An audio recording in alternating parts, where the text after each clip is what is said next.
we're going to be working on a egg sucking leech pattern. It's going to utilize a couple of materials here from Mcfly and a couple others, but we're going to start this one out with a moonlit, their streamer hook, straight eye. This is number 4. Super good hook for tying streamers. Been liking that one a lot. And just some 6/0 Danville's waxed in Chartreuse.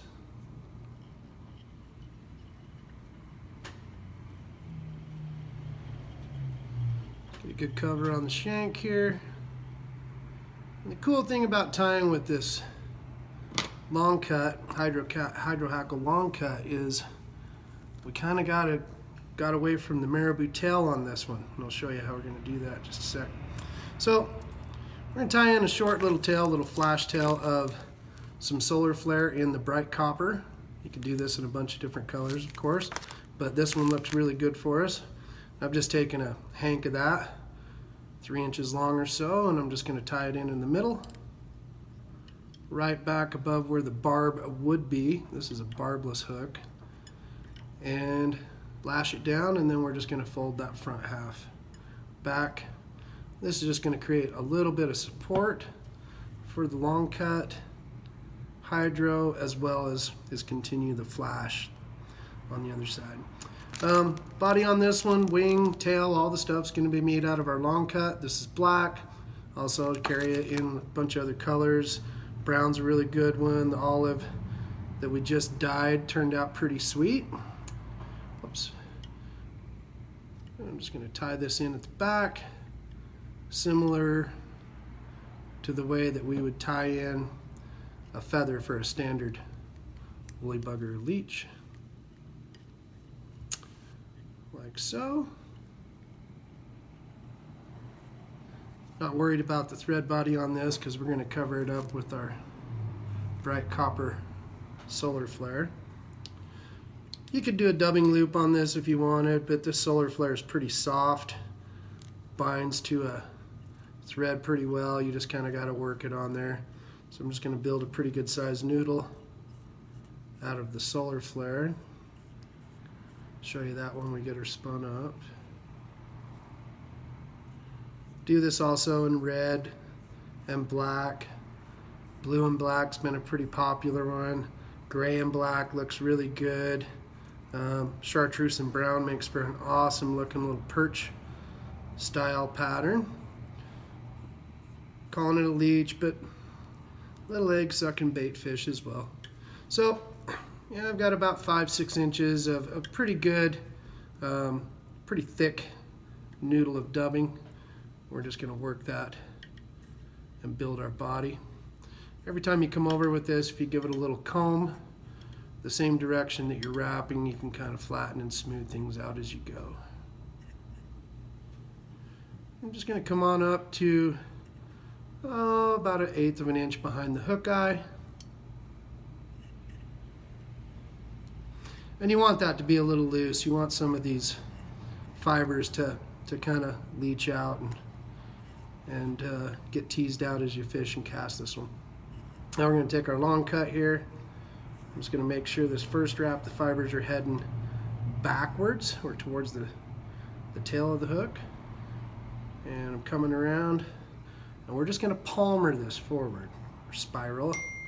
Wrap this, skipping about 1/16 of an inch as we go, making sure the fibers are all combed back.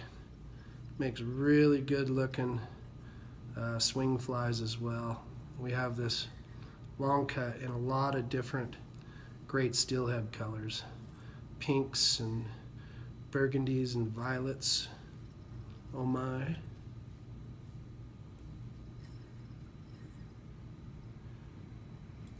Just going to come up to where this solar flare body ends. Like I said, we held it back about 1/8 of an inch from the hook eye. And just a final wrap right here to give us a nice collar for the bug. Then we're just going to get a couple wraps in there, a few more to make sure it's locked in. Then I like folding any of these materials, this hydro and stuff, back on itself and getting some wraps in there. Just makes for a better, more durable fly, of course. Okay, you can put just about any eye you would want to put on here. At this point, lead eyes would be great, a little cone head, a little bead. We're really into the bead chain stuff. For up here, we like fishing these on a sink tip line. So this is just a 4mm from Allen. We're just going to tie that on the top of the hook, right in front of that long cut hydro hackle. Figure 8 it on there. Get a few wraps, and then we like to pull everything tight. Keeps it where you want it. After we figure 8'd that, we're going to do a half dozen around the base. That pulls it away from the hook shank and tightens it up. And then we'll do a few more. I'm just looking for a clean finish here now.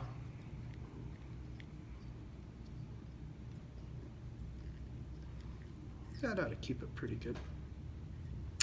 Okay, now to make this an egg sucker, this fly is intended to ride this way with the hook point up. So we're going to put our egg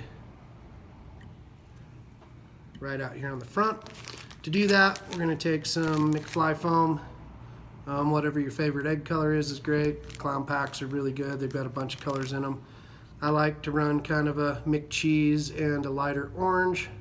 And I've just taken 2 pieces of both colors and sandwiched them together, and I'm going to tie them in same way you would tie a regular glow bug, right on top of these eyes, just in front. Make sure we get those wraps right down the center. We're not trapping any of that material. And then we're going to pull this all up and get a few wraps around the base just to keep it a little tighter. Forms that egg ball just a little better.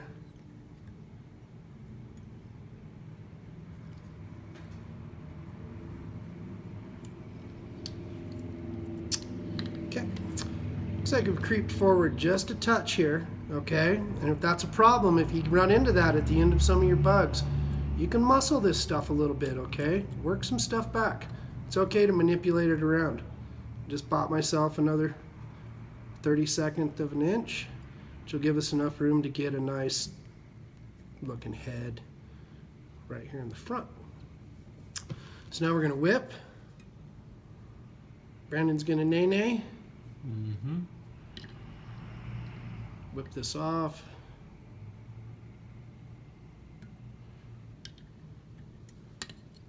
And then we'll trim our egg. When you're trimming these eggs, what you want to do is try to get it in one cut, okay? You don't want to be hacking at it. You want to try to get it in one smooth cut. And a lot of people, including myself, thought we wanted to cut these at a rounded angle, but really what you want to do is you just want to pick your length and cut it straight. Okay, and that's going to give you a nice looking egg profile from the top. Like I said, we fish these, kind of drag them along the bottom, so we're not worried about what the underside of this one looks like as much. I'll put some head cement in there, lacquer, and clean it up. But there you have it in a nutshell. Is a Larry's long cut leech. Been fishing this one for a few years. We always like to fish them. Make sure that it doesn't just look cool, it also fishes well. Been a great fly for still waters, as well as the snake. Bass pick it up pretty well too. There you have it, Larry's leech. Thanks a bunch.